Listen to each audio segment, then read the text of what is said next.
Me defining brand authenticity really just comes down to, is it believable? Is what the brand is selling as a service product across any touch point that the customer is interacting with this brand, is it something that the consumer can really buy into? I think there's a lot of buzzwords and that we can put into our marketing, but it really comes down to how are we putting our money where that mouth is? Are we walking the walk as much as we're talking the talk? And so I think it really comes down to leading with action as opposed to just words. In terms of essential factors that contribute to genuine essence of a brand, for me, I think it comes down to what's that intention, and can that really be felt across all different lines of businesses? Once again, going back to multiple touch points for a brand, whatever that first interaction is with the consumer, can they really get what that brand is about, whether it's through a product, through an ad placement, through a content post? Can someone from that one interaction be able to tell what that brand is about and if it vibes well with that consumer? And so that's where I'm at with brand authenticity. Yeah, I loved how you mentioned the word intention. When I think about the brands that I personally resonate with, whether it's their cool content or the influencers repping them on social media, it might just be because I'm a strategist, but I always just appreciate the effort they put into that persona on all social platforms, and I just admire how they portray that authentic vibe online. Now, Nico, I'm curious to know, what are some of your favorite brands that effectively convey authenticity, and please explain why you admire them.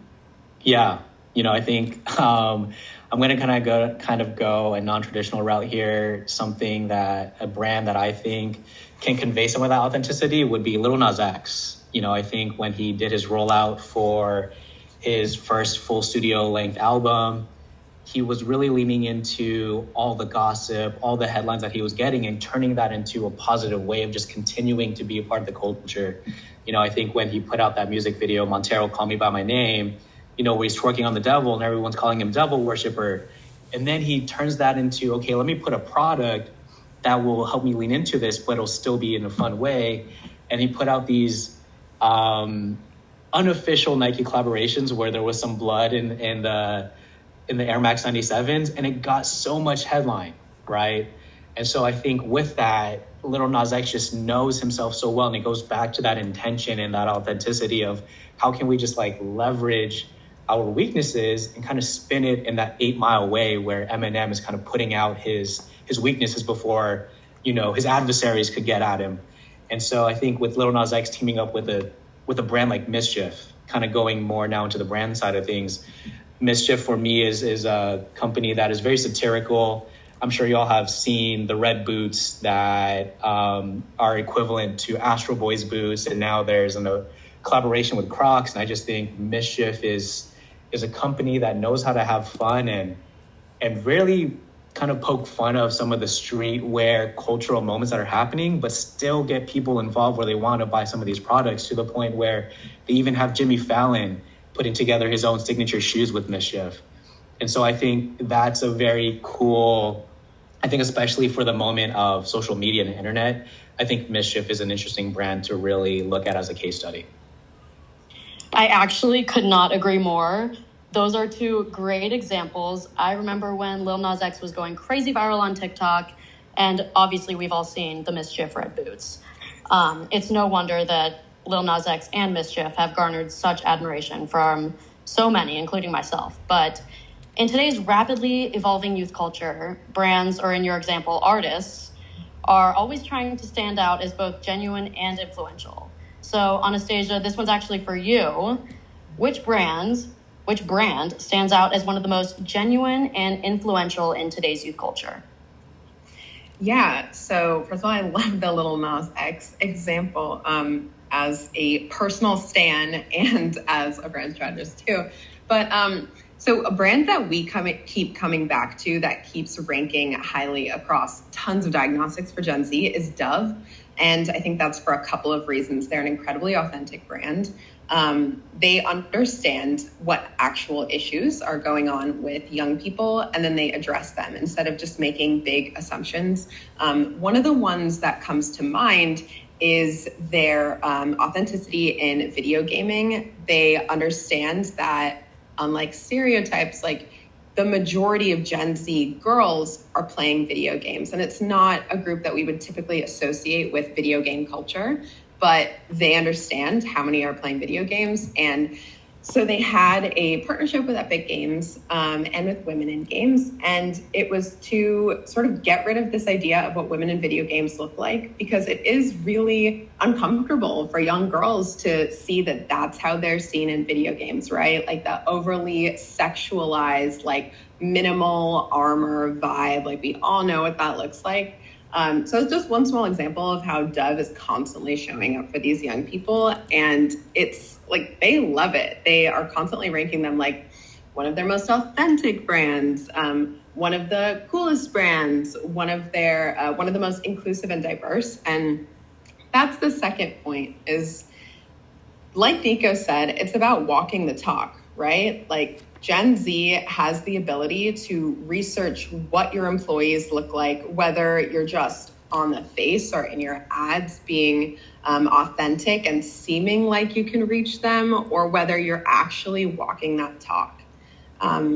So yeah, that's one of the big points. I love Dove for that reason. They also, during Black Lives Matter, they were really showing up in a super authentic way, which just meant giving a platform to the people that were already in those spaces. I'm not speaking for them. So yeah, that's one of my favorite brands in that arena. Wow, I did not even know about the Dove X Epic Games partnership, but I love everything you just said about it, and I'm definitely going to look further into that after this. But can you share any data or insights regarding the reasons behind why Dove is perceived to be so authentic? Yeah, for sure. So actually, we're going to have a top 50 most authentic brands coming out on September 6th. So I'll let you guys know how to access that in a bit.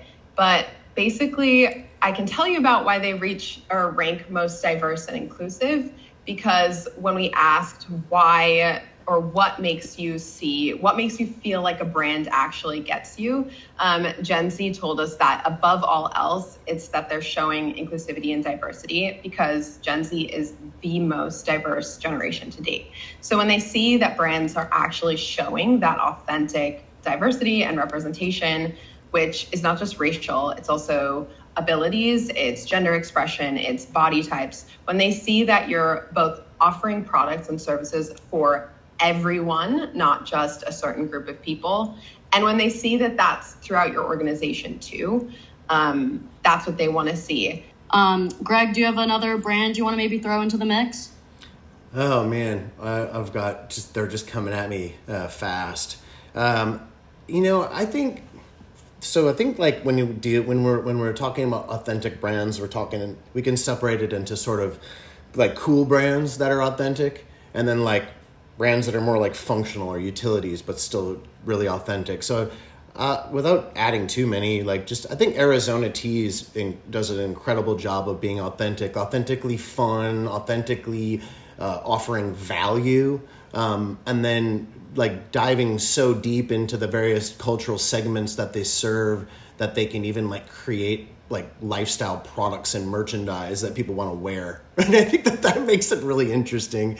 I also am a major fan of Mischief from the very inception. And I also realize that a lot of like corporate type companies or just people that aren't as in tune with lifestyle, like a more youth cultural lifestyle brands, just if you're going to research Mischief, it's MSCHF.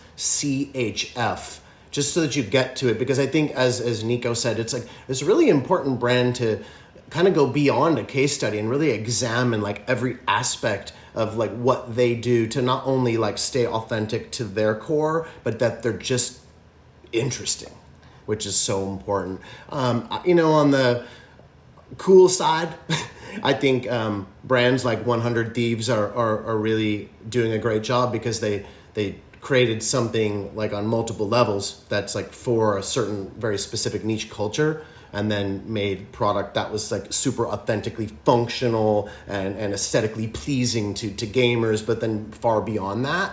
I could say things more technical about them too, but I just think that that's a great brand that does something very unique. But then I also think like not really boring brands, but like Target's really authentic because they speak to, you know, a premium sort of value, but not too expensive, still attainable. And then I think on the really boring side, I think Container Store is authentic. You know, I think it's important to pick stuff that's boring and like more functional utility type categories and examine authenticity, because there it's harder. And maybe in some ways you don't have to be quite as like interesting, but you still are maintaining like an authenticity, like because I think the authenticity can also just be that, like, you know, it's just scrappy and kind of ugly, but it's very genuine and connected to what their core purpose is. I just think really in a world that's so saturated with all these ads and marketing messages all the time everywhere, especially on our phones and other devices we're using throughout the entire day, I think young people like myself really just crave brands that are really putting in the effort, the intention, like Nico said, to genuinely connect with us on a deeper level. So again, Anastasia, I have another question for you. What makes authenticity such a vital element when it comes to building a brand that resonates with youth culture and extends beyond? Yeah, so again, it's the thing about authenticity is that it's not just what Gen Z wants to see from brands, right? It's a value that they practice day in and day out. They want to stand out, you know, even if they're participating in trends here and there, it's more of a way to sort of cobble together, like say Frankenstein together, this own personal identity that really feels like them. And so the thing is, like, Gen Z knows that brands are trying to sell to them. They don't need to feel like a brand just wants to be their best friend and then they happen to buy their products or services, right? They know brands are here to make money.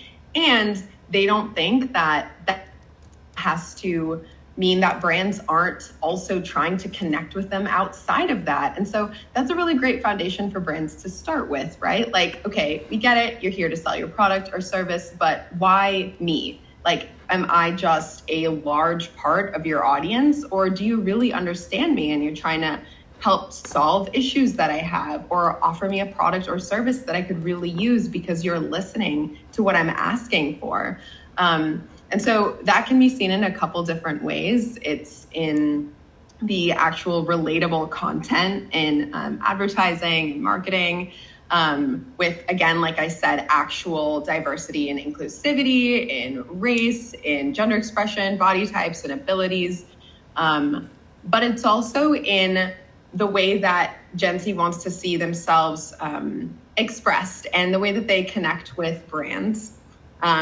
And also, it's just like Duolingo is one of my favorite examples of a brand that connects so well with Gen Z. Like, it's a language app, right? Inherently, you wouldn't think it was incredibly entertaining or educational, but people that don't even use the app are connecting with it on TikTok, especially. I don't know if you guys have seen Duo, their mascot, the owl on TikTok, but they, I guess, are hilarious. And people are connecting because Duo has such a strong personality and actually toes the line. Like, not every brand can probably toe the line like that, but it makes Gen Z feel like, yes, you get it. This can be fun. You can hop on trends. You can speak our language, and then we can connect with you as a brand. So it's just, in this world, like you said, it's so saturated. There is marketing everywhere Gen Z turns. So what else are you bringing to the party? Are you funny? Are you teaching them? Are you understanding the way that they speak and using those trends authentically? Yeah. Yeah, I mean, I love Duo. I love all the videos. I love his whole character. I love him so much. And again, I mean, I doubt my parents were even really trying, or anyone's parents, were trying to convey what makes them different or stand out, or even thought of how brands could be authentic. But, you know, the times have changed. And Exactly. so would you say authenticity is more crucial in the present compared to the past?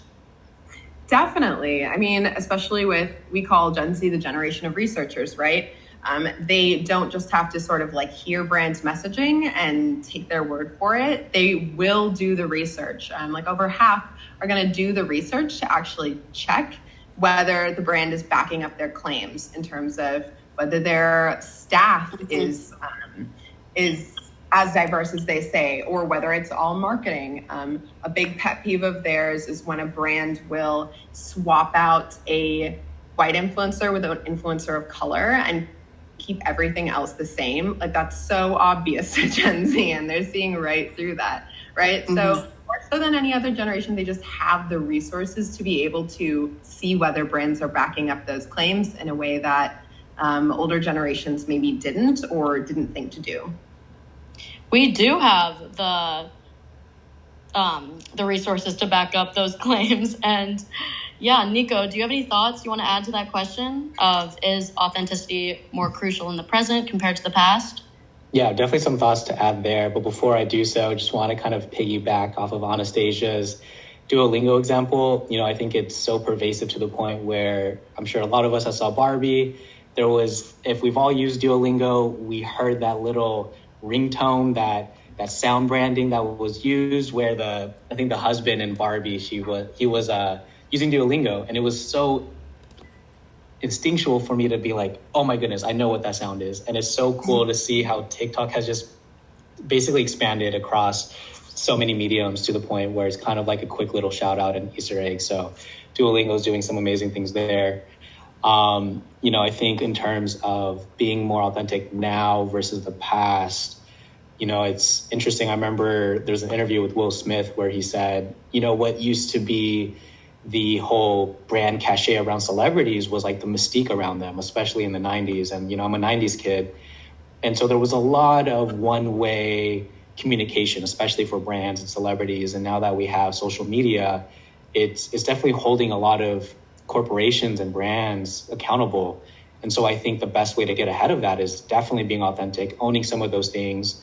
You know, where once again, I saw the Barbie movie kind of owning up to some of those things where the creator of Barbie she was admitting to some of her tax evasion things and making a joke out of that, right? And so just trying to find those moments again where you can kind of you can acknowledge something that's happened in the past, but also knowing like things can change and we can grow from that. So I think that's also part of the conversation around authenticity, is being able to own some mistakes and grow from that point.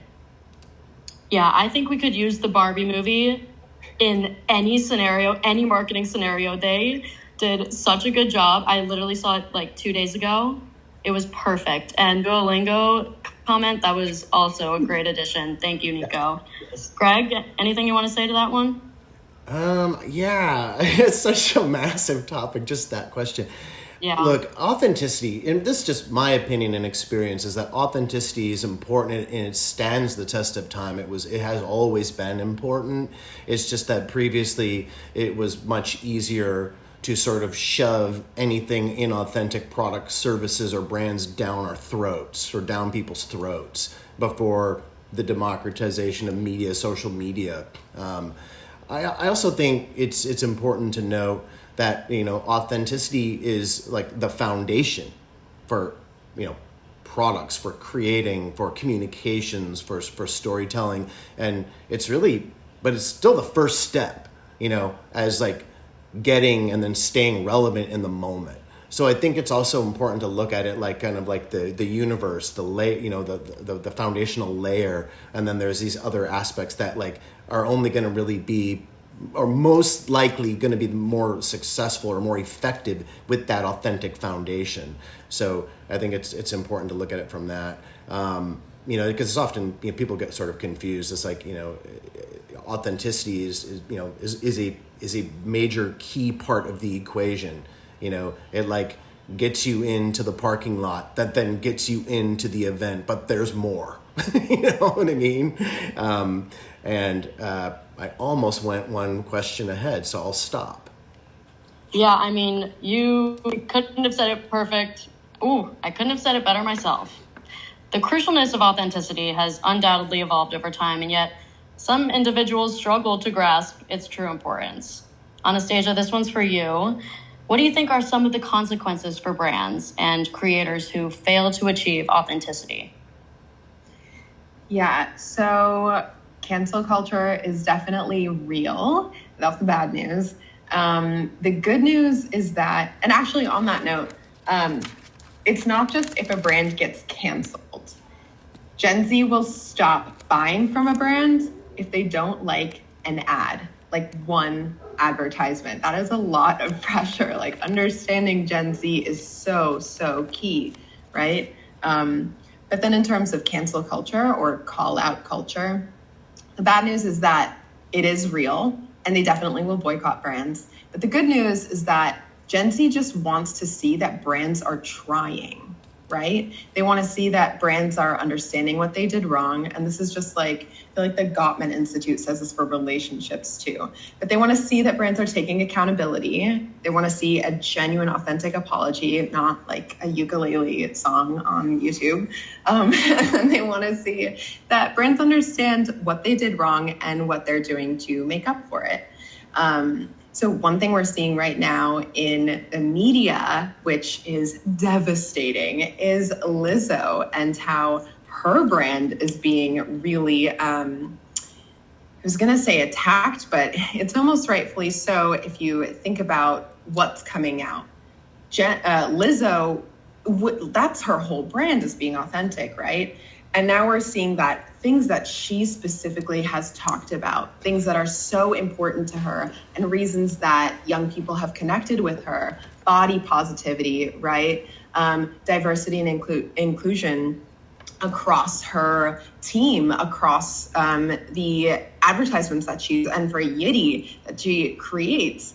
Now we're seeing things that are coming out about how maybe that's not true. Maybe it's all talk. And that is Gen Z's number one pet peeve, right? Like they just want you to see it back. They just want to see that what you're saying can be backed up. And like Gregg was saying, authenticity isn't the be all end all, right? It's what gets you in the door. That's the baseline. Show that you're authentic. And then we can start talking about whether you're the right brand fit for me. So yeah, that's super, super important for brands to understand. Yeah, I mean, this whole live, we're talking about all these things brands should do. We never really talk about how much pressure there is if they mess up. And it really is imperative for these brands to recognize the significance of forging real connections with their audience and being as transparent as they can, or at least trying to be transparent as they can. And that's what this whole live is really about.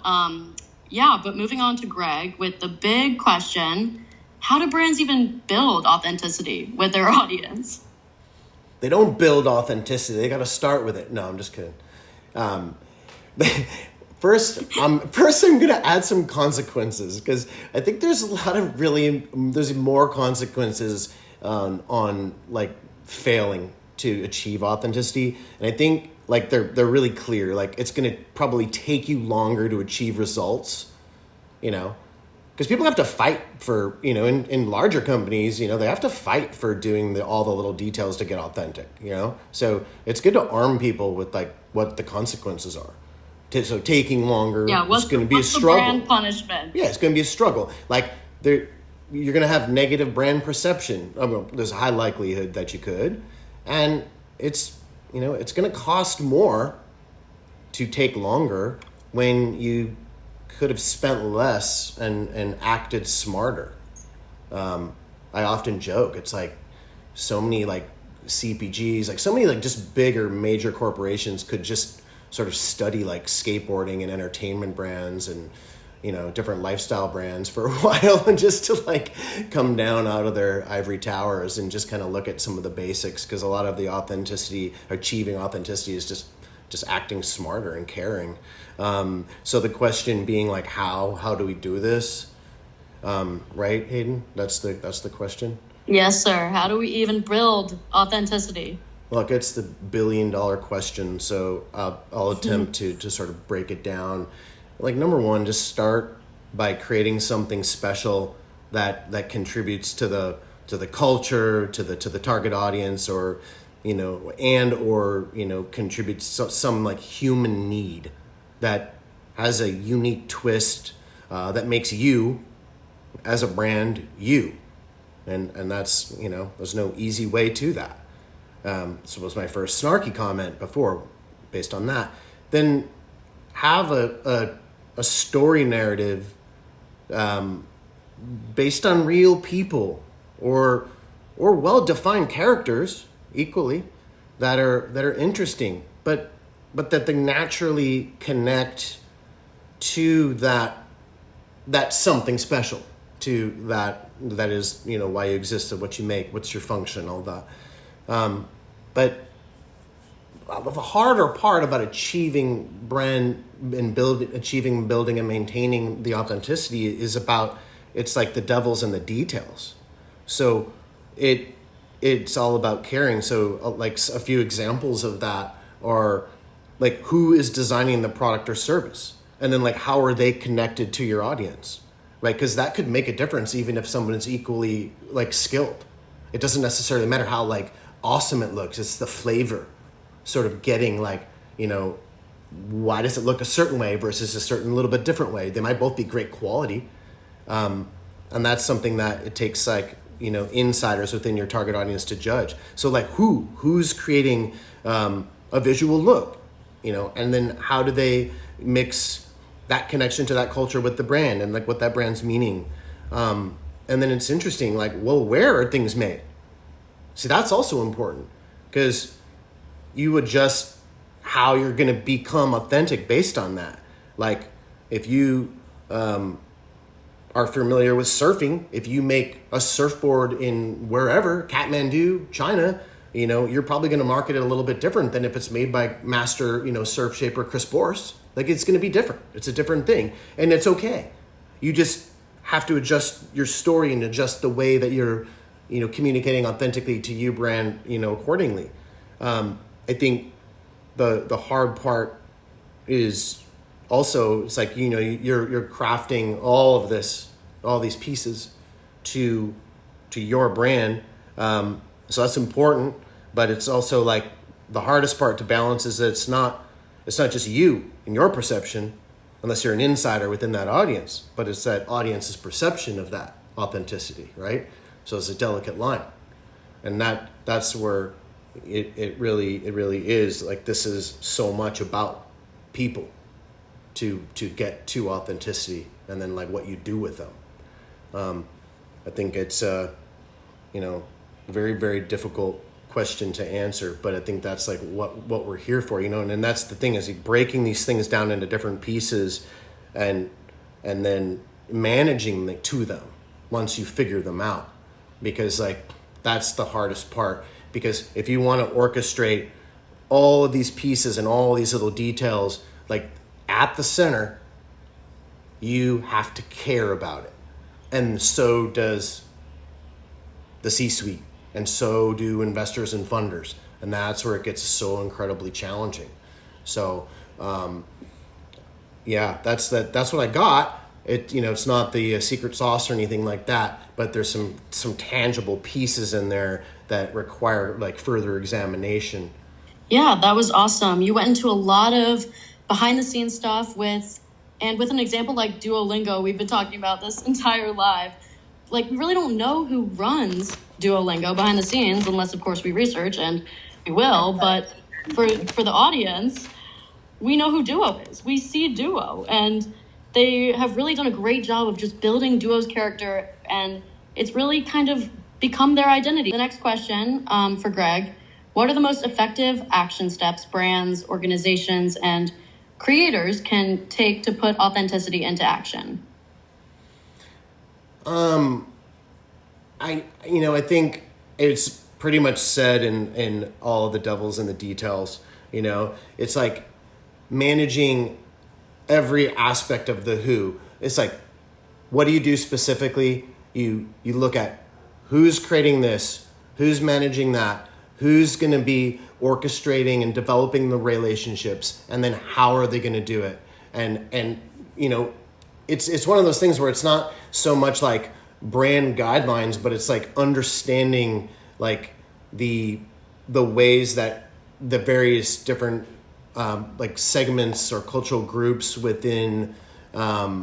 I'm trying not to repeat what I said before because I think I've answered it largely before. You hit so many great points. But I'm just thinking like, but then how do you maintain it? You maintain it by like training, you maintain it by like constantly remembering. You don't just identify like how you're going to be authentic and then leave that like as a brand guide or something. Not saying brand guides are bad, but like you don't just leave that on a shelf. It's something that you have to constantly maintain. You know, it's like you look at like Vans, they always maintain connections to the older core original skateboarders, but it's like, no, those guys aren't like what's selling their products for them, right? But it is a great way to anchor them back to what they stand for and what they matter, and be able to train new employees by the hundreds or the thousands on an ongoing capacity. So I think my quick answer to re-answer would be just maintaining. Yeah, again, just we talk about it on our LinkedIn page all the time, but brands need to remember, as much as they want their audience to stay committed to them, they need to stay committed to their audience. Now, Nico, would you like to add anything to that, sort of any action steps brands can take to put authenticity into action? Oh, yeah. Definitely a few key points on my end, and just adding on to what Gregg was saying, you know, with Vans and maintaining that audience. Something that comes to mind that's similar to that case is Red Bull. You know, I remember back in early 2000s, they had their whole campaign of Red Bull gives you wings. Nowadays, they're kind of bringing it back, but it's not as prevalent. But what is prevalent is seeing how much enters these extreme sports, especially within the dance community. You know, I think for me, growing up as a hip hop dancer, dancing wasn't really mainstream until lately, right? And so to see Red Bull already invest in that community, from breakdancing to freestyle battles to where there's still, like, now Red Bull is synonymous with these like global championship freestyle battles, when you may not think that, but from a community standpoint, if you're a dancer and kind of being from that insider standpoint, Red Bull is heavily tied into that. And so I think what I'm trying to get at here is also like, how do you add value to that community?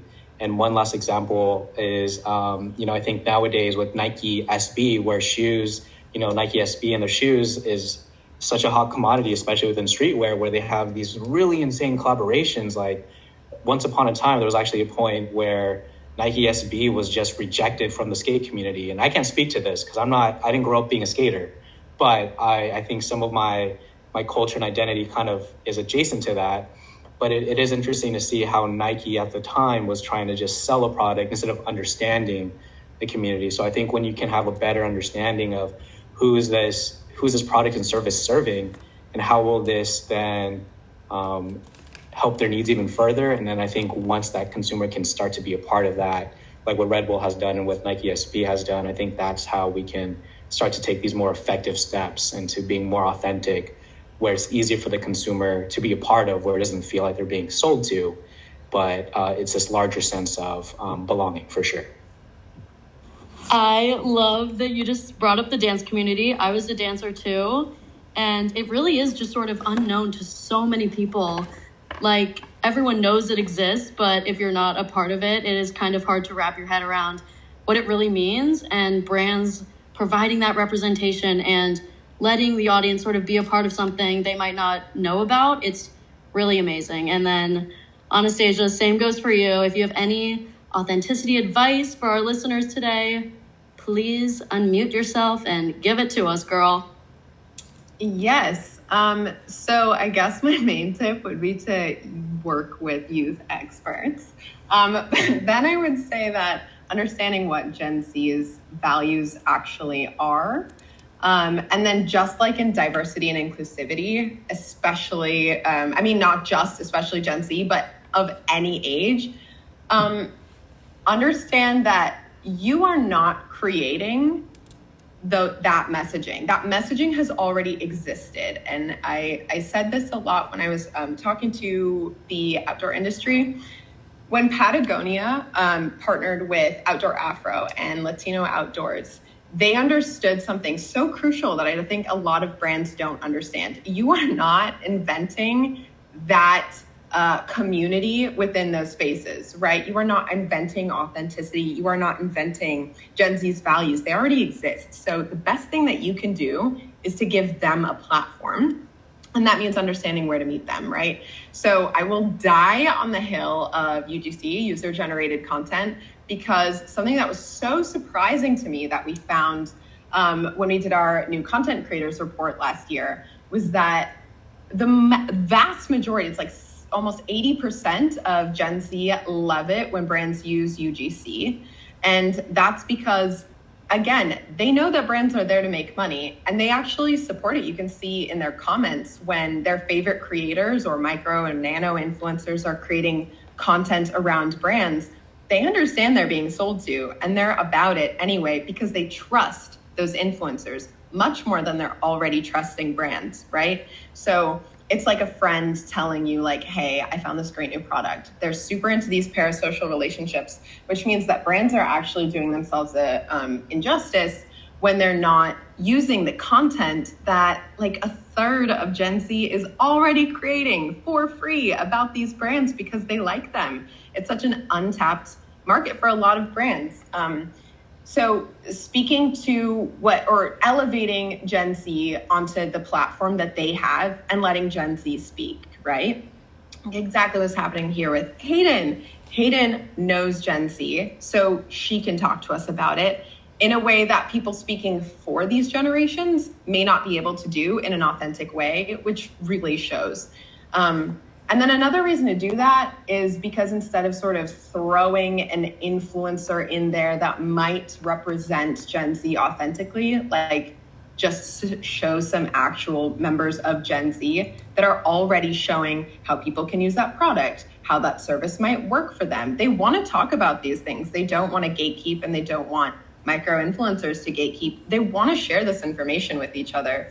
And the majority are just tired of like perfect and polished images and advertising, right? Like we all know that these people aren't necessarily using those products, but when you show me someone who feels like they could be my real life friend, and then they're like, oh, you like how my skin looks? This is the product I'm using. Done. Sold. Add to cart. Purchase. Done. Yeah, so I would just say that Gen Z is already in those spaces. They know what they want, and trying to speak for them without speaking to them is not going to get you anywhere. We're going to be having a webinar in late September about this topic, exactly what authenticity actually means and how brands can connect with Gen Z in that way, and then releasing the top 50 authentic brands list. So yeah, I'll give that information in a minute, but basically talking to Gen Z instead of just about them. Yes, I'm so glad you mentioned UGC. I worked in UGC and communicating with UGC creators for a bit, and it was so interesting to see how much the brands we worked with actually wanted to work with the smaller creators, more than the creators with millions and millions of followers, and how you described perfect. It was perfect. And because these audiences actually want that trust, they want that relationship with the creators they follow, and it's really hard when there's millions and millions of people who feel the same way about one single creator. And you explained the whole concept so well, and it was perfect for closing out. And just one final question for the entire panel. I'm going to say ladies first with Anastasia, and then Nico, and then Gregg, you can close us out. What are some final words of wisdom for brands striving to establish authenticity in the minds of young consumers? Don't be afraid to try. Once you've gotten to the point where you're actually understanding what Gen Z wants and not just sort of, throwing it at the wall and seeing what sticks, then just try, right? Gen Z is forgiving. Like they'll call you out, but they're forgiving if they understand that you're trying. They would much rather see brands try new things, get more innovative, and then maybe have to apologize after or tweak and fix afterwards, than just to not try at all. And then authenticity doesn't just look one way, right? Duolingo's strategy isn't going to necessarily work for, say, Nike. But understanding what they want to see and then giving it a go, even if you have to tweak and fix later, is probably the biggest advice that I could give. Yeah, and then jumping in with my thoughts, I think at the end of the day, it's having fun.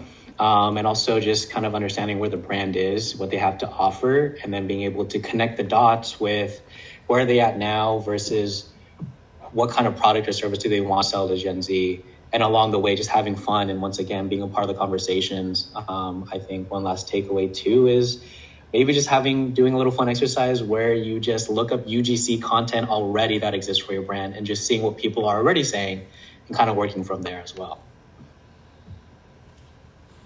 Oh, hey, well, here I'll go. And look, I mean, I think when you think of our theme, it's like building authenticity across generations. And I think focus on culture to for the cross-generational divide to succeed, because that's like, I mean, I'm not trying to go against what Anastasia said at all. I'm just saying it's just like there's a way where you can cross the generational divides through culture, and I think that's really important.